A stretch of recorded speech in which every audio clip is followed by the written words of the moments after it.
열왕기상 2장은 다윗의 유언이 있고, 그리고 이어서 솔로몬 왕권을 강화하는 내용입니다. 지난번에 솔로몬의 유언에 대하여 생각을 하다가 마쳤는데요. 김서 대장부가 되라 하는 것과 하나님의 말씀을 지켜 행하라, 그러면 형통할지라 하는 말씀을 중심에서 생각했습니다. 오늘은 그 뒤에 5절부터 나오는 내용인데, 솔로몬 왕권을 강화하는 것과 관계된 유언입니다. 그게 세 가지로 나눌 수 있는데, 첫째 요압을 징계하라는 것, 그리고 바르실레의 아들들을 후대하라는 것, 그리고 시므이를 심판하라는 이 세 가지 내용을 유언하고 있습니다.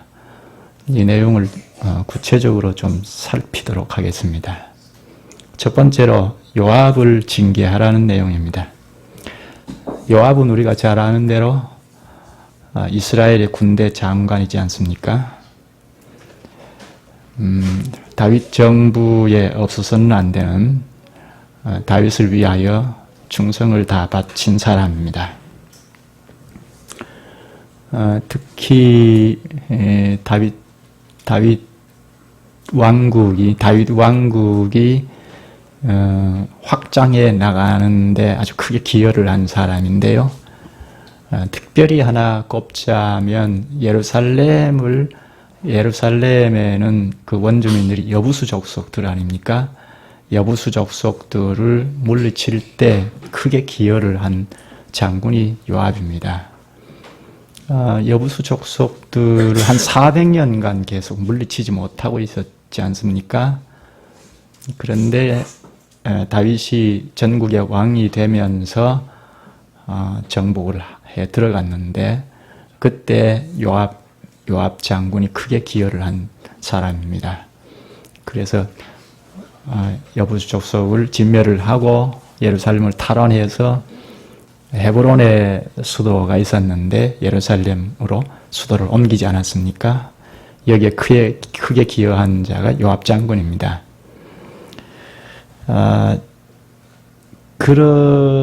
또 하나 생각할 수 있는 점은, 이렇게 그 다윗 정부에 큰 지지를 보내고 충성을 다한 장군이기도 하지만 영적인 분별력도 있었던 것 같습니다. 다윗이 인구조사를 강행하다가 하나님에게 재앙을 맞아서 7만 명이나 죽어나가는 일이 있지 않습니까? 그때 인구조사를 하지 않았으면 좋겠다 하고 반대를 했던 사람이 요압입니다. 물론 다윗은 강행을 해서 하나님으로부터 진노 재앙을 받았는데요. 이런 점을 보면 요압이 영적인 그 분별력도 있었던 것 같습니다. 그럼에도 불구하고 다윗이 지금 징계를 하고자 하는데요. 유언으로 남기는데, 그것은 지나치게 방자하고 또 거칠었던 사람입니다. 아주 자기중심적이고 거친 이런 것들이 다윗 정부에 굉장히 부담을 주었습니다. 특히 압살롬을 살해해버린 일은 다윗의 마음에 크게 상처를 남겨주었습니다. 그러나 이런 개인적인 원한이나 감정 때문에 지금 솔로몬에게 유언하면서 요압을 숙청하라 하는 말은 아닙니다.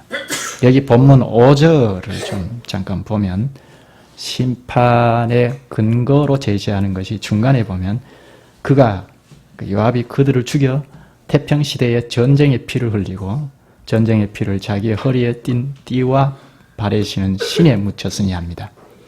여기 그들을 죽였다는 것은 아마 아브넬이나 아마사인 것 같습니다. 여기 태평시대에 전쟁의 피를 흘렸다고 하죠. 요압을 징계해야 할 근거로 태평 시대에, 그러니까 평안한 때에 전쟁 때에 사람을 죽인 것처럼 살해했다는 이야기입니다. 아브넬을 죽일 때도 그랬습니다. 요압의 동생 아사헬의 복수를 위해서 아브넬을 죽였는데 왕의 명을 어기고 죽였습니다. 우리가 이미 사무엘하를 배우면서 생각한 내용인데요. 아브넬 장군이 북쪽 이스보셋을 지지하고 있다가 나중에 돌이키고 다윗과 언약을 하면서 다윗이 전국의 왕이 되어야겠다 하고 약속을 하고 북쪽으로 돌아가지 않았습니까? 그때 요압이 알고 다윗 몰래 불러내려서 헤브론에서 살해해버렸습니다. 다윗 몰래 살해해버렸습니다. 그 자기 동생 아사헬을 죽인 그 원한을 가지고 살해한 것이라고 보는데요. 동생 아사헬은 아브넬이 죽이긴 했지만 고의적으로 죽인 것이 아니고 전쟁하는 중에 피하는데 계속 쫓아와서 방어하면서 죽이게 된 거거든요. 정당방위였는데 아무튼 그런 원한 관계 때문에 요압이 아브넬을 다윗 몰래 처형해버렸습니다. 살해해버렸습니다. 그러니까 아주 자기 마음 내키는 대로 하는 사람입니다. 또 하나는 아마사를 죽일 때도 그렇습니다. 압살롬을 반역한 압살롬이 다윗 정부를 반역했을 때 그 반역에 진압을 한 다음에 요압을 대신해서 군대 장관으로 임명하지 않았습니까? 그런데 그 아마사를 살해해버렸습니다. 이 아마사를 살해할 때도 아주 잔인하게 살해를 해버렸습니다. 자기 자리를 차지했다는 그런 권력의 탐욕 이런 것들이 있고 시기심 이런 것들이 작용을 해서 아마사를 몰래 살해해버렸습니다. 그리고 자기가 군대 장관의 자리를 다시 되찾았던 것입니다. 이렇듯이 무고한 피를 죄 없는 자들을 죽인 이런 요압을 하나님의 공의가 서야 하는 이스라엘 상황을 놓고 생각하면 한 번도 징계를 내리지 않았던 것 때문에 다윗이 그냥 품고 있다가 이제 죽음을 앞두고 아주 중요한 유언을 하는 것입니다. 다윗이 이렇게 하나님의 공의가 서야 하겠다 하는 생각을 가지고 요압을 숙청하도록 유언으로 명령하는 것은 하나님의 말씀을 잘 깨달아서 그 말씀에 비추어 볼 때 그런 판단을 한 것입니다. 특히 하나님의 말씀을 실제적으로 경험해왔던 그 증언된 말씀을 가지고 그런 판단을 한 것입니다.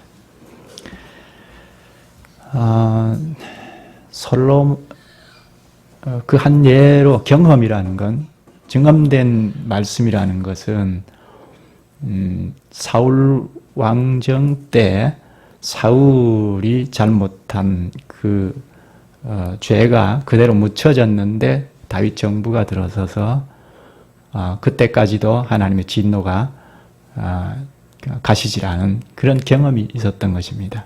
그게 무슨 이야기냐 하면 옛날에 여호수아 때 기브온 사람들과 언약을 맺지 않았습니까? 그래서 기브온 사람들이 이스라엘 영내에 들어와서 함께 살고 있는데 사울 정부가 들어서서 사울이 이방인들을 척결한다고 그 언약 하나님의 이름으로 언약을 맺은 것을 깨뜨리면서 기브온 사람들을 막 죽였습니다. 그런데 그런 하나님의 언약을 깨뜨렸다는 것이 중요한 것인데 그런 죄악이 있음에도 불구하고 그게 덮어져 내려왔습니다. 그런데 다윗 정부가 들어서서 3년간 기근이 있어서 추적해 보니까 사울의 잘못이 있었다라는 것입니다.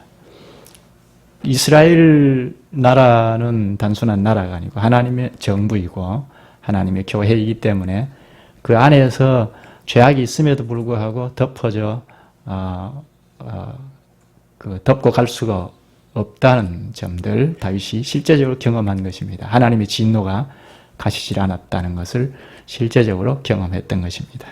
그 몸소 하나님의 공의의 심판이 행해져야 하겠다는 것을 경험했던 것 때문에 지금 죽음을 앞두고 요압을 처형하도록 명령을 내린 것입니다.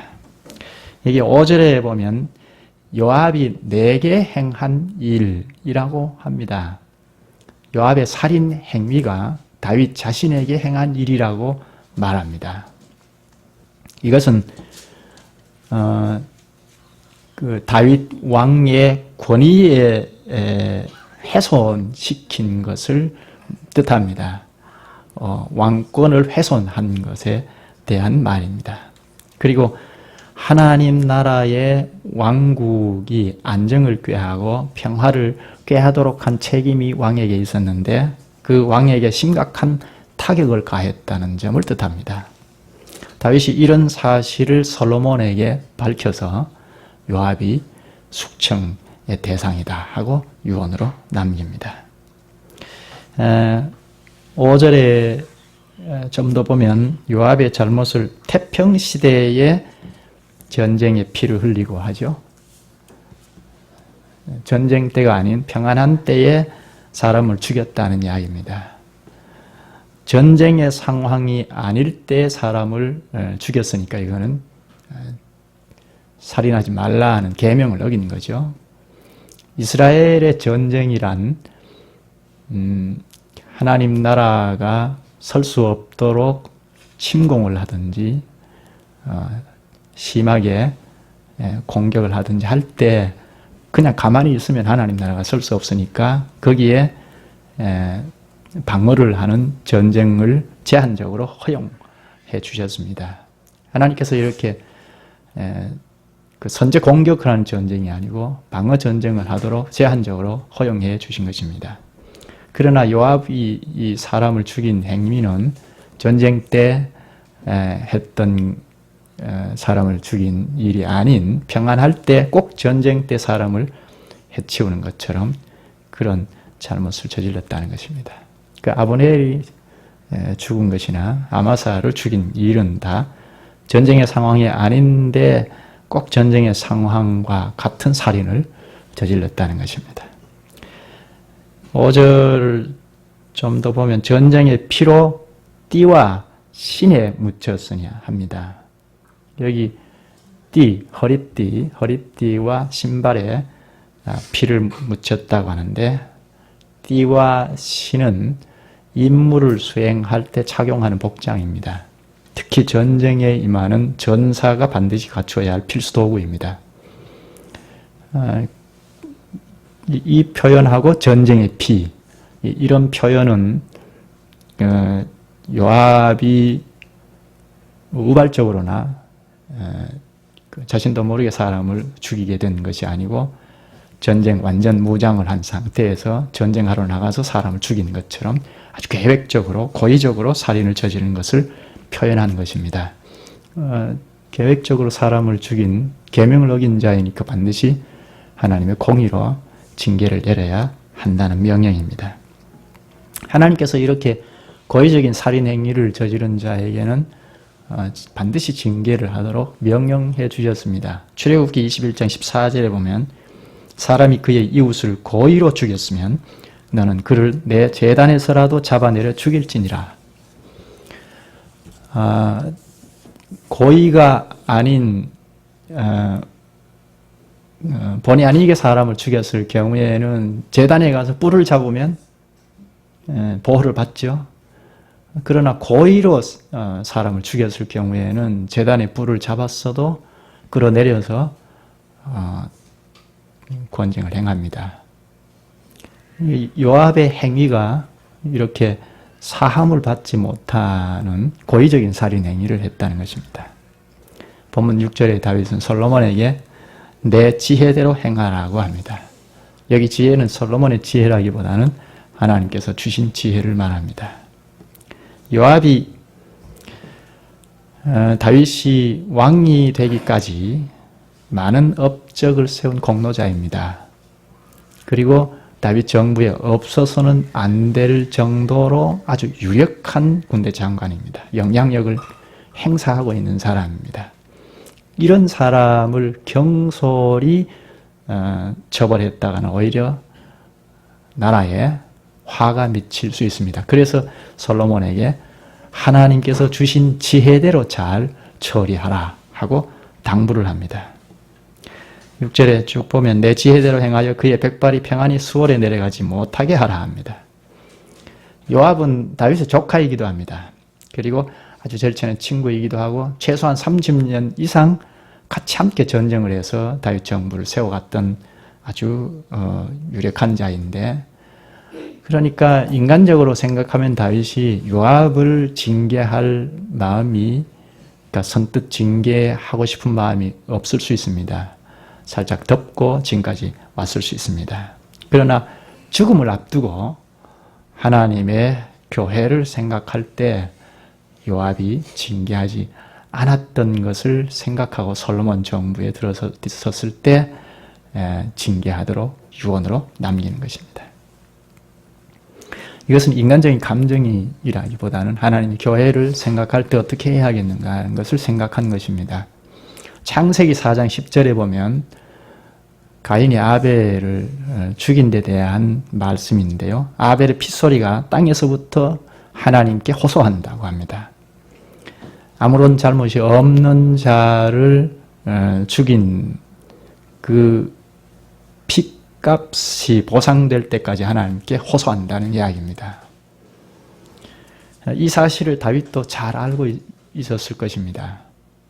무고한 자를 죽였을 때 거기에 대한 응당한 보상이 없을 때 그 핏소리가 하나님께 호소한다는 말씀을 다윗도 잘 깨닫고 있었을 것입니다. 그래서 다윗이 율법의 정신에 따라 요압을 숙청하도록 밝힙니다. 그렇다면 왜 다윗이 그동안 요압을 징계 한번 하지 않고 그냥 두고 왔던가 하는 의문이 들죠. 이것은 정확하게 알기는 쉽지 않지만 충분히 유추해 볼 수 있는 몇 가지가 있습니다. 이스라엘 군대의 막강한 지지를 받고 있던 요압이었기 때문에 처벌할 힘이 없었을 수 있습니다. 그리고 다윗에게 아주 충성을 다한 요압이었기 때문에 차마 처벌할 수 없었을 수도 있습니다. 그리고 요압을 숙청하는 것이 왕국의 안정과 민심 수습에 좋지 않는 영향이 끼쳐질 수 있겠다는 판단을 했었을 수도 있습니다. 그러나 지금에 와서는 그냥 둘 수 없다는 생각을 이제 생을 마감하면서 정직한 이야기를 하나님 말씀에 비추어서 유언으로 남기는 것입니다.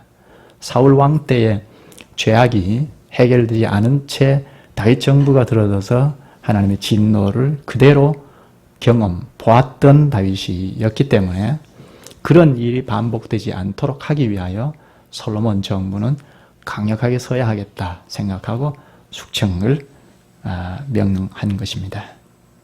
이것이 다 교회의 번영과 안정을 위한 유언입니다.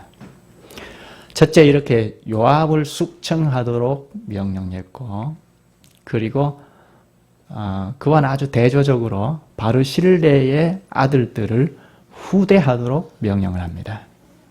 7절에 보면 마땅히 길르앗 바르실레의 아들들에게 은총을 베풀어 그들이 내 상에서 먹는 자 중에 참여하게 하라.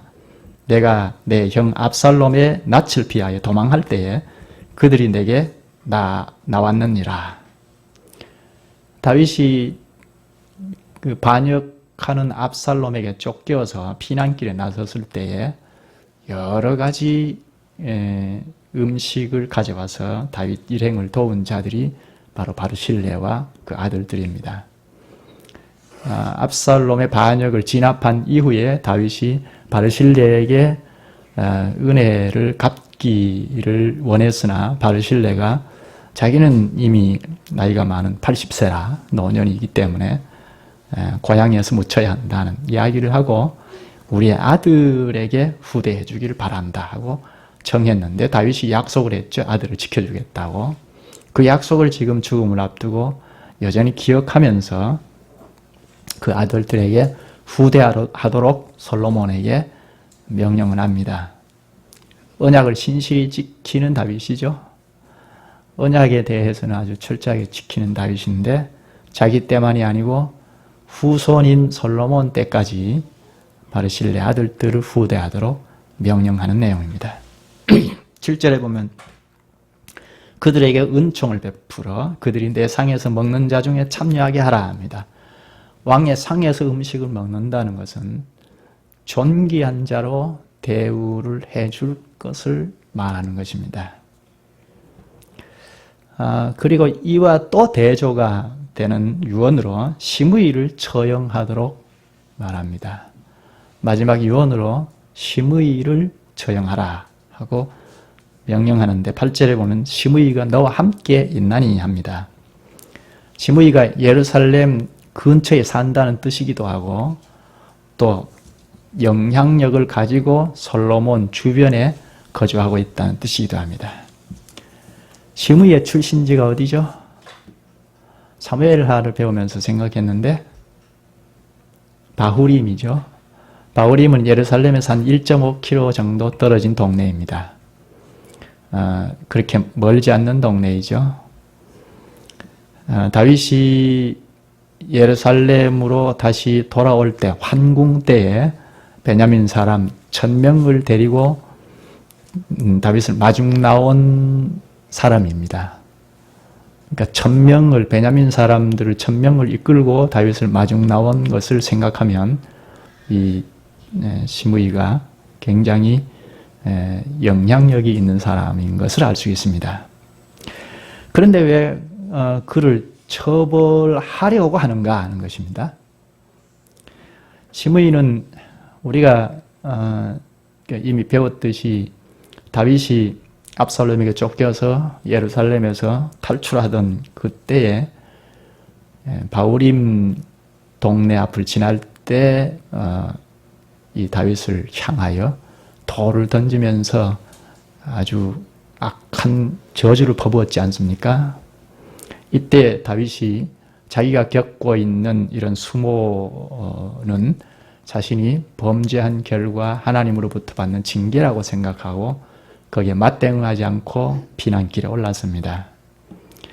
그 후에 다윗은 압살롬의 반역을 진압한 이후에 예루살렘으로 다시 돌아갈 때 상황이 불리하게 된 시므이는 약삭빠르게 1000명의 그 자기 동네 지파들을 이끌고 마중을 나왔습니다. 요단강까지 마중을 나와서 환영을 하는데 이때 다윗을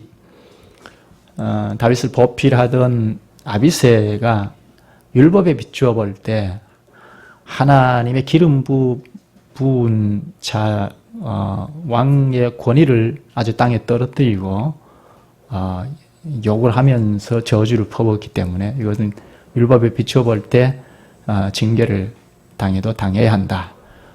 쳐 죽입시다 했는데 그러나 다윗은 그렇게 하지 말자 하고 사면을 맹세했죠. 약속을 했습니다. 죽이지 않을 것이다. 너를 죽이지 않을 것이다 하고 약속을 했습니다. 이것은 시므이가 용서받을 만한 사람이기 때문에 그런 것은 아닙니다. 아마 당시에는 추측하기는 시므이를 처단할 경우에 상당한 영향력을 가진 사람이니까 특히 베냐민 지파의 영향력을 가진 사람이니까 당시에 유다 지파가 주도적으로 환궁하는 일을 도우지 않았습니까? 그러니까 베냐민 지파 사람들의 반대가 있을 경우에 북쪽에 있는 이스라엘 전체가 영향을 미쳐서 반대할 가능성이 있거든요. 그 바로 직후에 세바가 반역할 때 북쪽에 있는 이스라엘 지파 사람들이 다 세바를 지지하고 다윗을 반역하지 않았습니까? 그런 점을 생각해 보면 시므이를 당장 여기에 징계를 내릴 수 없었지 않았는가 생각이 듭니다.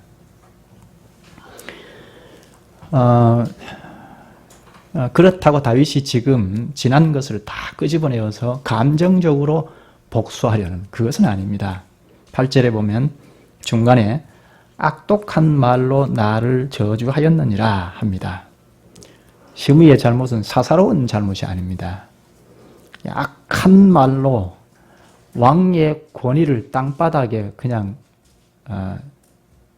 완전히 떨어뜨린 그런 저주의 일이었습니다.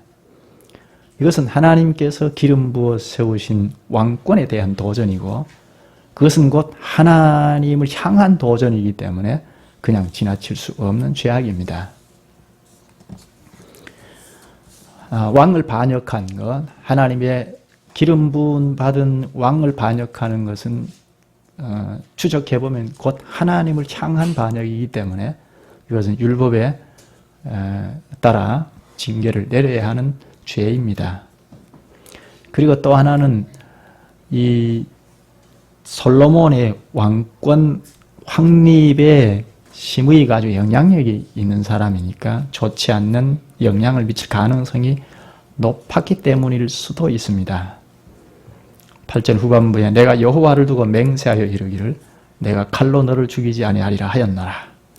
여호와의 이름으로 맹세했기 때문에 이 시므이를 죽이지 않았다고 솔로몬에게 이야기합니다. 솔로몬에게 이제 위탁한 이유를 밝힌 거죠. 하나님의 이름으로 맹세했기 때문에 나는 죽일 수 없는데 하고 솔로몬에게 위탁하는 이유를 밝힙니다. 다윗은 언약을 중시하는 사람 아닙니까? 그래서 언약한 것 때문에 나는 처단하지 않았는데 솔로몬 정부에서 정리를 해주면 좋겠다 하고 유언을 밝힙니다. 이렇게 유언을 한 다음 다윗은 죽음에 이르렀습니다. 10절에 보면 다윗이 그의 조상들과 함께 누워 다윗 성에 장사되니 11절에 다윗이 이스라엘 왕이 된 지 40년이라 헤브론에서 7년 동안 다스렸고 예루살렘에서 30년 동안 다스렸더라. 다윗 통치 기간이 40년인데 헤브론에서 유다 지파의 왕이 된 기간이 7년이고 그 나머지는 전국의 왕이 되어서 다스렸습니다. 다윗의 치세를 종합해보면 다윗의 일생을 종합해보면 한마디로 표현한다면 성실하게 힘을 다하여 살았다 그렇게 표현할 수 있습니다. 아주 성실한 사람입니다.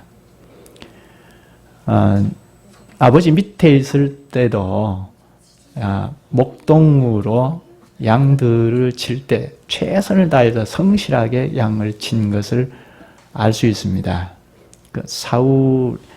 골리앗이 이스라엘 나라를 향해서 막 공격을 할 때 다윗이 전쟁터에 아버지의 심부름 가지 않았습니까? 그래서 내가 저 다윗을 물리치겠다 하고 나섰을 때 사울 왕이 말렸는데 그때 다윗이 사무엘상 17장에 보면 사울 왕 앞에서 내가 사자나 곰이 양 새끼를 물고 갈 때 내가 그 수염을 탁 잡고 물리치고 쳐 죽였다 하고 그렇게 이야기하는 것을 보면 목동으로 있을 때 얼마나 힘을 다해서 양떼를 지키고 했던 걸 알 수 있죠. 그런 성실함이 또 사울의 신하로 있을 때도 드러났습니다. 이스라엘 모든 사람들이 좋아할 만큼 다윗이 성실했습니다. 그리고 전쟁을 하기만 하면 다 이겨 승리하지 않았습니까? 그래서 결국은 전국의 왕이 되기도 했습니다. 이렇게 전국의 왕으로 올라서도 그 일을 거뜬하게 감당을 했습니다. 이것은 일의 분량의 문제가 아니고 일에 대한 자세 문제입니다. 다윗이 자세가 되어 있었다는 것입니다. 지극히 작은 것에 충성된 자는 큰 것에도 충성되고 지극히 작은 것에 불의한 자는 큰 것에도 불의하니라. 누가복음 16장 10절에 말합니다. 오늘 말씀을 마무리하면서 다윗의 유언에서 생각할 점이 무엇이겠습니까?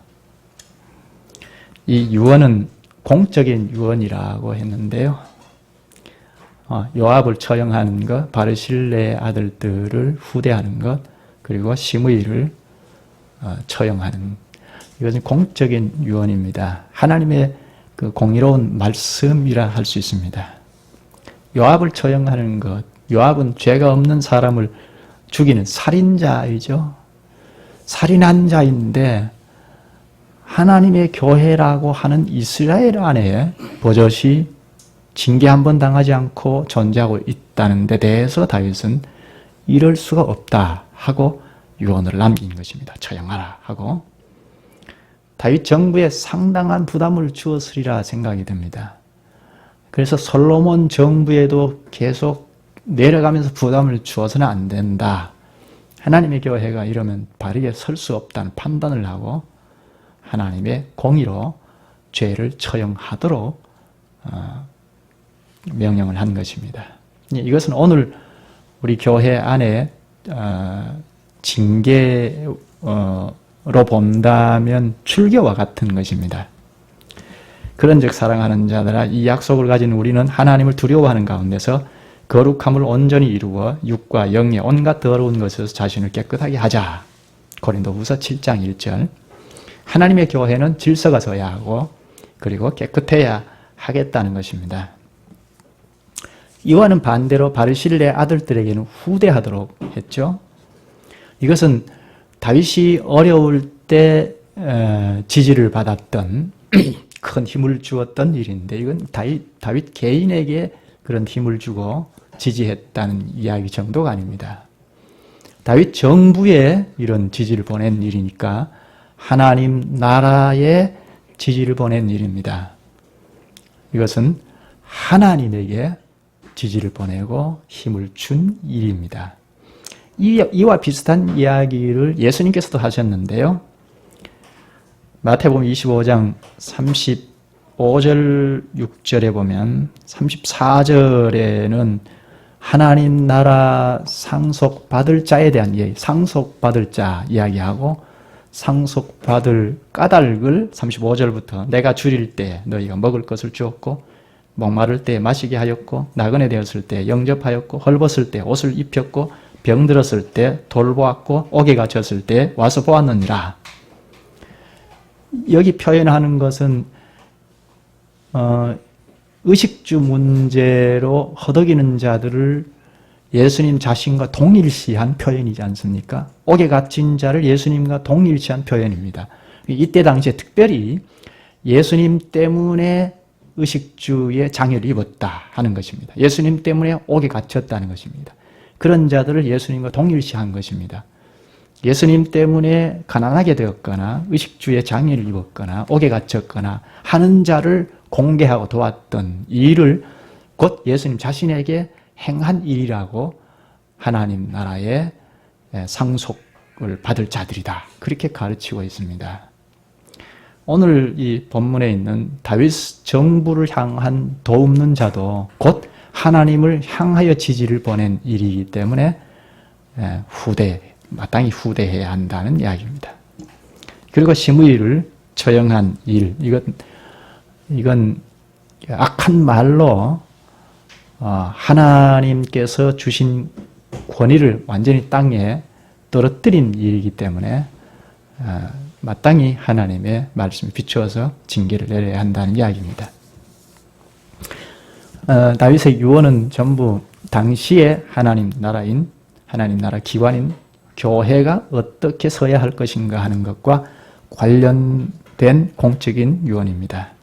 하나님 교회의 명예 훼손된 일, 혹은 하나님의 교회에 큰 힘을 받았던 일, 이것과 관련해서 지금 유언을 한 내용입니다. 오늘 교회 안에 연합한 그리스도 안에서 연합한 교회 안에서도 교회 행보와 관련해서 이런 말씀을 적용하고 해가야 하겠습니다. 하나님의 교회의 행보와 관련된 범죄를 그냥 덮어갈 수 없다는 것이고, 하나님 교회에 행보하는 일에 얼마나 보탬이 되고 지지를 보냈는가 하는 것과 관련해서 후대할 대상이라 하는 것입니다. 당시에 다윗 정부, 하나님의 정부에 대한 태도와 관계에서 후대하기도 하고 징계를 내리기도 하고 하는 유언을 한 것입니다. 기도하시죠. 자비하신 주님, 주님 안에서 주님이 주시는 은혜로 수종 노릇한 교회가 큰 타격을 입을 때 그런 자를 덮어두고 가지 아니하고 권징을 통하여 거룩하고 질서 있게 서가야 함을 오늘 다윗의 유언을 통하여 가르치시옵나이다. 저희의 삶도 항상 죽음을 앞에 두고 어떻게 하는 것이 옳은지 상고하고 주님의 교회가 바로 서도록 마지막까지 힘쓰는 것이 주님 지지 가운데 있는 참 신자의 걸음걸이인 것을 늘 인식하고 경건하게 주님의 몸인 교회를 바로 건설하고 가게 하여 주시기를 원하옵나이다. 두렵고 떨리는 마음으로 교회를 세워가되 경건히 단정히 교회의 수종 노릇하게 하여 주옵소서. 이렇게 자신을 드리는 자를 주님은 마치 바르실레의 아들들에게 후대하신 것처럼 후히 주시고 지지하심을 저희가 다 알게 하여 주시옵소서. 예수님의 이름으로 기도하옵나이다. 아멘.